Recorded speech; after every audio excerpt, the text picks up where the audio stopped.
King Charles III is said to be keen to open up some royal residences to the public in an effort to make the firm more open and sustainable, according to royal experts. They also claim he will turn Windsor Castle into a museum as a means to make money. But what do you think should happen to royal estates? Vote in our poll. Discussing His Majesty's plans, Daily Mirror royal editor Russell Myers told True Royalties the Royal Beat program, Charles is very keen about opening more of the palaces, certainly the ones that aren't being used. He explained, Windsor Castle would probably be one of them and would be opened more. He has plans to make Balmoral some sort of museum and certainly to bring in more money, to make it more sustainable for the royal family and for the country. Windsor Castle was a favorite of his mother and is the oldest and largest occupied castle in the world. Despite being home to several monarchs, it regularly welcomes visitors throughout the year to some areas. The late Queen Elizabeth II's beloved Balmoral estate is currently only open to the public at certain times of the year. However, Charles may look to make both more accessible.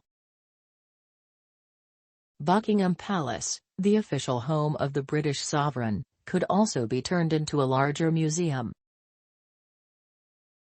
The staterooms and gardens at the central London Palace already attract around 500,000 visitors every year. The King and his Queen consort Camilla still reside at Clarence House, and last month a source told the Daily Mail, "I know he is no fan of the big house," as he calls the palace. He doesn't see it as a viable future home or a house that's fit for purpose in the modern world.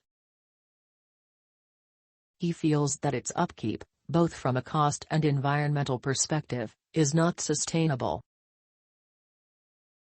However, the fact members of the royal family still use royal residences could make potential museums very popular, according to Ingrid Seward, editor-in-chief at Majesty magazine. She said, "People, especially visiting from abroad, love the idea that they're going into a palace or a castle where the Queen or somebody is actually living, although you don't see them, so that is quite important and there should be a presence there." Royal expert and author Wesley Kerr said that the plans could be a part of the King's attempts to create a more open monarchy. He explained, "I think there's going to be far more emphasis on that, just as Charles always meets people on engagements.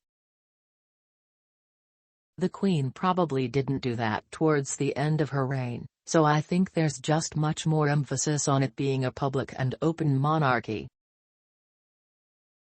Such transformations are not unfamiliar to the monarch, who is keen to save stately homes from becoming failed golf courses. Speaking on an ITV documentary, A Royal Grand Design, due to be broadcast at 9 p.m. on Wednesday, the King said that heritage-led regeneration works every time. 15 years ago, the then Prince Charles stepped in to save Dumfries House in Ayrshire, Scotland. He said, "I knew if we hadn't stepped in and saved it, somebody would have bought it and said they had a great idea, you know, for golf courses and things, and it would never have worked, so it would have joined the list of yet more derelict country houses." Following the success of the project, Charles hinted he had similar initiatives in the pipeline. "That's my problem, I'm perfectly overambitious and long to use this model in other parts of the country. I hope there will be another project fairly soon."